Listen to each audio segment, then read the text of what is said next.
Bismillahirrahmanirrahim. Assalamualaikum warahmatullahi wabarakatuh. Apa kabarnya anak-anak Bunda? Kali ini pada modul ke-6 pertemuan yang ketiga kita masih berbicara tentang puisi yang indah ya Kak. Pada kompetensi dasar yang akan kita lalui sama dengan pertemuan-pertemuan yang lalu ya Kak, yaitu mengidentifikasi unsur-unsur pembangun teks puisi yang diperdengarkan dan dibaca. Kemudian 4.7 menyimpulkan unsur-unsur pembangun dan makna teks puisi yang diperdengarkan atau dibaca. Ya Kak. Setelah mempelajari materi ini, ya, Bunda harapkan kalian mampu menyajikan gagasan, perasaan, pendapat dalam bentuk puisi dengan memperhatikan unsur-unsur pembangun puisi dengan tepat. Ya, yang pertama, menulis puisi. Kamu telah mendengarkan dan membaca banyak puisi ya. Tentu kamu juga tertarik untuk belajar menulis puisi, bukan ya Kak? Menulis puisi haruslah berawal dari sebuah gagasan atau perasaan. Untuk memunculkan gagasan itu, Kak, kamu dapat mencari-carinya dari perjalanan hidupmu ataupun sesuatu yang tengah terasa atau terpikirkan. Gagasan tersebut dapat kamu ekspresikan dengan kata-kata terpilih, ya, kata-kata yang indah dan penuh makna. Ya, kemudian tentukanlah gagasan paling menarik yang bisa ditulis jadi puisi. Galilah gagasan-gagasan itu. Tuliskan gagasan-gagasan tersebut ke dalam larik-larik dengan menggunakan kata-kata yang tepat dan padat. Perluas perbendaharaan kosakatamu ya Kak, sehingga bisa menciptakan puisi dengan bahasa indah, jelas, dan padat makna. Ya, kalian juga bisa membaca pada buku e-book internet atau sumber-sumber lainnya. Buku-buku tersebut bisa menjadi inspirasimu, Kak. Ya, kosakata tersebut tentu mengandung makna yang tidak sebenarnya atau makna konotasi. Kosakata dalam puisi berbeda dengan kata-kata yang sering digunakan dalam percakapan sehari-hari ya Kak. Kata-kata dalam puisi singkat tetapi kaya makna. Struktur katanya pun sering kali mengabaikan kaidah-kaidah kebahasaan seperti yang berlaku pada jenis teks lainnya. Ya, di sini perhatikan puisi berikut ini. Ya, Bunda akan membaca. Asaku, berlari ku tembus duri bersama ceritaku yang tak bertajuk.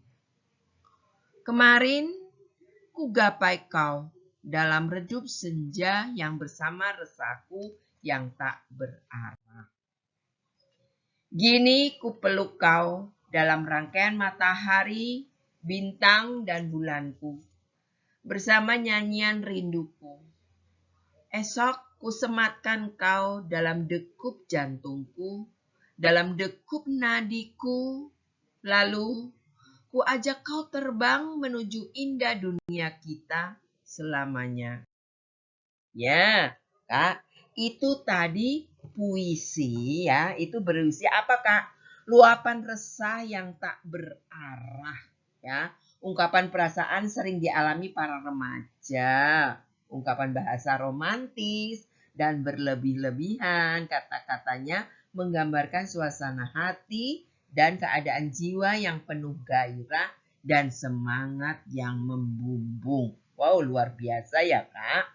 Namun kadang perasaan dipenuhi pula oleh isak tangis dan rintihan yang bersifat sentimental ya. Puisi itu mengungkapkan nilai-nilai cinta, kasih sayang, dan keindahan dunia yang penuh pesona. Kak, ada pula kepolosan dan kesederhanaan di dalamnya ya Kak. Di dalamnya bercerita tentang harapan-harapan besar. Segalanya serba indah, namun apabila tidak menjadi kenyataan, Harapan-harapan itu berubah menjadi keputusasaan dan ratapan, ya Kak. Jadi, pilihlah kata-kata yang memiliki makna kias atau konotatif yang bisa menjadi simbol atau lambang dari hal-hal yang diceritakan dalam puisi tersebut, Kak. Ya, tak masalah apabila sering mengganti kata-kata dalam puisimu. Hal itu biasa dalam menulis puisi, ya Kak.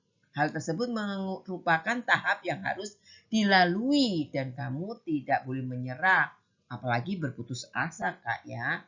Berlatihlah terus-menerus untuk menulis puisi yang baik, ya.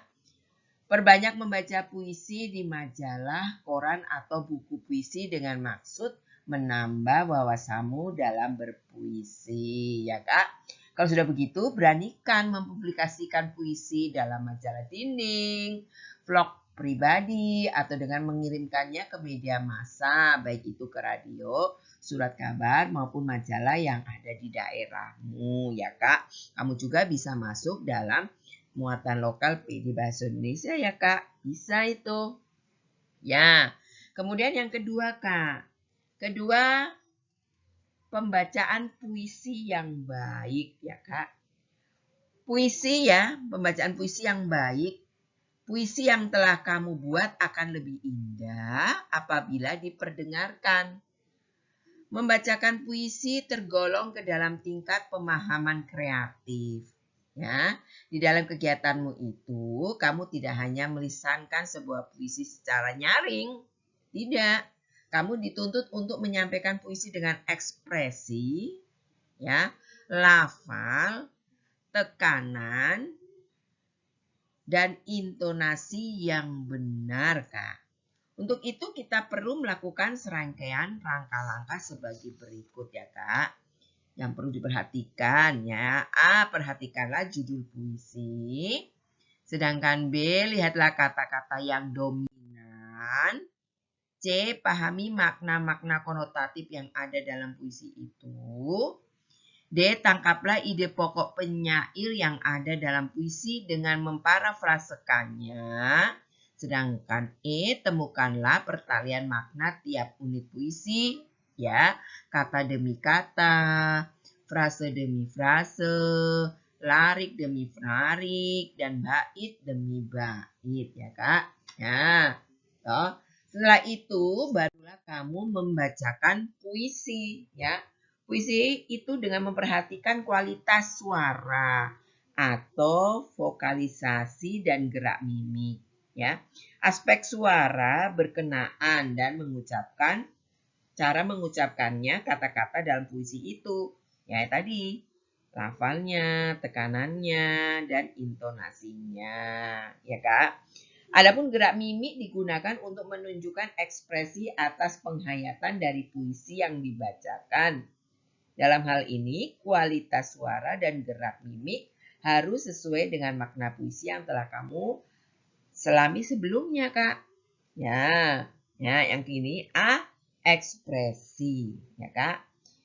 Ekspresi Kamus Besar Bahasa Indonesia mengartikan, yaitu dalam Kamus Besar Bahasa Indonesia, ya Kak, mengartikan ekspresi sebagai pengungkapan atau proses menyatakan, memperlihatkan, atau menyatakan maksud, gagasan, atau perasaan, Kak. Ya, ekspresi dapat pula diartikan sebagai pandangan air muka yang memperlihatkan perasaan seseorang. Dengan demikian, ketika membacakan puisi, ya, kalian harus dapat mengungkapkan maksud, gagasan, atau perasaan suatu puisi melalui air muka secara tepat. Entah itu berupa kegembiraan, antusias, harapan, dan semangat, ya Kak. Kemudian yang B, lafal, Kak. Ya, lafal berarti ucapan seseorang pada huruf ataupun kata dalam membacakan puisi. Ya, huruf ataupun kata-katanya harus dilafalkan dengan jelas. Jangan sampai tertukar dengan huruf ataupun kata-kata yang lainnya, Kak. Ya, misalnya kata jalang tidak tertukar dengan jelang. Ya, kata tetap tidak tertukar dengan tatap dan lain sebagainya. Itu lafal harus jelas, ya Kak. Sedangkan yang C, tekanan, Kak. Tekanan berarti kuat lemahnya cara mengucapkan kata atau kalimat. Tekanan berfungsi untuk menegaskan bagian kata yang satu dengan kata lainnya. Ya, Kak? Jadi ada tekanannya. Nih, perhatikan cuplikan puisi. Kalau sampai waktuku, ku mau tak seorang kan merayu. Tidak juga kau, tak perlu seduh sedan itu. Aku ini binatang jalang, dari kumpulannya terbuang. Ya, kata-kata yang Bunda kasih miring itu, aku ini binatang jalang itu, ya Kak, merupakan kata yang perlu mendapat penekanan kuat. Ya. Aku ini, ya jadi harus tekan ya Kak. Maksud dari kata-kata itu lebih jelas ya Kak. Jadi kata-kata itu lebih memperoleh penegasan daripada kata yang lain Kak ya. Ya, yang D intonasi ya Kak. Intonasi adalah baik naik turunnya lagu kalimat ya. Naik turunnya lagu kalimat. Perbedaan intonasi menyebabkan perbedaan maksud suatu kalimat ya. Terdapat macam-macam intonasi ya Kak. Intonasi berita, intonasi tanya, intonasi perintah, dan intonasi seru ya Kak. Perhatikan kalimat-kalimat berikut, kemudian bacalah dengan intonasi yang benar ya Kak. Yang pertama, saya membaca puisi. Yang kedua, saya membaca puisi. Yang ketiga, saya membaca puisi. Ya. Jadi yang pertama datar, yang kedua bertanya. Ada kan ada tanyanya. Yang ketiga ada tanda serunya. Ya Kak. Jadi memiliki maksud atau fungsi yang berbeda Kak ketiga kata itu, kalimat itu. Walaupun kalimatnya sama, memerintahkan untuk membaca puisi ya Kak. Ya, di sini ada saja. Ya, Bunda akan membacakan saja. Ya, Kak. Sebelum Bunda membacakan saja, ya itu harus lafalnya juga harus benar, ya Kak. Senja kala gunung berapi, Merapi oleh Lino Suryadi AG. Samar sudah mengatup batas senja, malam bagai gadis mengurai rambutnya. Hitam mencipta bayang-bayang di balik bulan, berlindung aman kelang. Kabut bersidikap, dahan menanjakkan jalan ini. Langkahku ayun jua, gerimis jatuh di belahan tanah utara, di kampung. Kata orang, rumah terakhir mendesak segera. Di hatimu membujuk hadir. Bukan salju turun di sana. Di puncak lahar melelehkan duka. Senyap menyelimuti kabut tanpa sapa sebelum beku lereng-lereng gunung terlupa kusilang ngun-ngun. Hari membilang, tahun di telapak menyindem. Angan bergantung, selamat malam. Kelengan panjang, pijar tatit sekejap. Tabir bersingkap hilang. Ya, itu tadi puisi Senja Kala Gunung Merapi ya. Beda puisi, beda dengan musikalisasi ya Kak. Ya, kita kemudian ke musikalisasi puisi. Ya, berpuisi lebih mengasihkan apabila diekspresikan dalam bentuk lagu ya Kak. Lebih-lebih di dalam kegiatan-kegiatan di sekolah seperti peringatan hari besar nasional atau keagamaan. Akan lebih menarik apabila menyertakan dengan acara-acara yang bersifat hiburan ya. Acara itu misalnya musikalisasi puisi ya Kak. Musikalisasi puisi adalah mengubah puisi menjadi sebuah lagu. Antara puisi dengan musik harus memiliki keselarasan, Kak. Sepintas memang tidak terdapat perbedaan antara musikalisasi puisi dengan lagu yang diiringi musik. Bukankah lagu juga banyak yang bersumber dari lirik-lirik puisi? Misalnya, Kak, lagu-lagu yang dinyanyikan oleh Ebith G. Ade atau Bimbo. Ya, syair-syair yang dinyanyikan kedua musisi tersebut banyak yang berupa puisi. Dengarkan satu lagu Tuhan yang dinyanyikan Bimbo atau lagu Menjaring Matahari yang dinyanyikan Ebith G. Ade. Nanti kalau setelah ulang ya Kak, kalian mencari itu lagu Tuhan yang dinyanyikan oleh Bimbo, kemudian Menjaring Matahari oleh Ebith G. Ade. Ya. Kedua syair tersebut merupakan puisi seperti halnya puisi-puisi Chairil Anwar dan Taufik Ismail. Syair atau lirik lagu biasanya dibuat setelah musik tercipta ya Kak. Ya, namun dapat juga pemusik menciptakan musik dan lirik lagunya secara bersamaan ya Kak. Sedangkan alat musik yang digunakan ya sebagai pengiringnya pun tidak harus selamanya berupa gitar, piano, biola ya. Alat musik daerah juga bisa seperti kecapi, gamelan, gong, dan gendang dapat saja digunakan ya Kak ya. Apabila isi puisi itu bercerita tentang suatu daerah, alat-alat musik tersebut lebih tepat digunakan daripada alat-alat musik yang bernuansa modern. Ya Kak. Ya, untuk jelasnya di sini Bunda akan memutarkan contoh musikalisasi puisi. Ya Kak, ada alat-alat musiknya, ada yang modern, ada yang tradisional. Selamat mendengarkan ya Kak, diperhatikan baik-baik video berikut ini.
Kamu tahu mengapa banyak orang menyukai senja? Karena dia berani melukis langit dengan warna jingga. Pergi seenaknya, lalu kembali semaunya. Walaupun senja tak pernah singgah sampai fajar, kehadirannya tetap ditunggu-tunggu.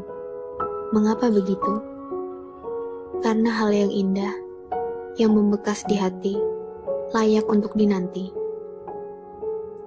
Sekalipun ia datang untuk pergi lagi, sekalipun warnanya tak sempat dinikmati, sekalipun purnama harus segera mengambil posisinya. Sayangnya, kini senja semakin sulit untuk ditemui. Ia memilih mengumpat di balik beningnya hujan yang lebih berani melukis langit dengan air mata. Ya Kak, video tadi sudah kalian perhatikan dan dengarkan baik-baik kan? Di situ ada alat musik yang tradisional maupun yang canggih ya Kak. Bunda rasa pembelajaran ketiga dari modul yang ke-6 ini Bunda akhiri sampai di sini ya Kak. Semoga menambah wawasan yang sangat luas dan kalian mengerti sebaik-baiknya materi pembelajaran dari Bunda. Ya. Semoga bermanfaat dan jangan lupa like dan subscribe ya Nak. Sekian dan terima kasih. Assalamualaikum warahmatullahi wabarakatuh.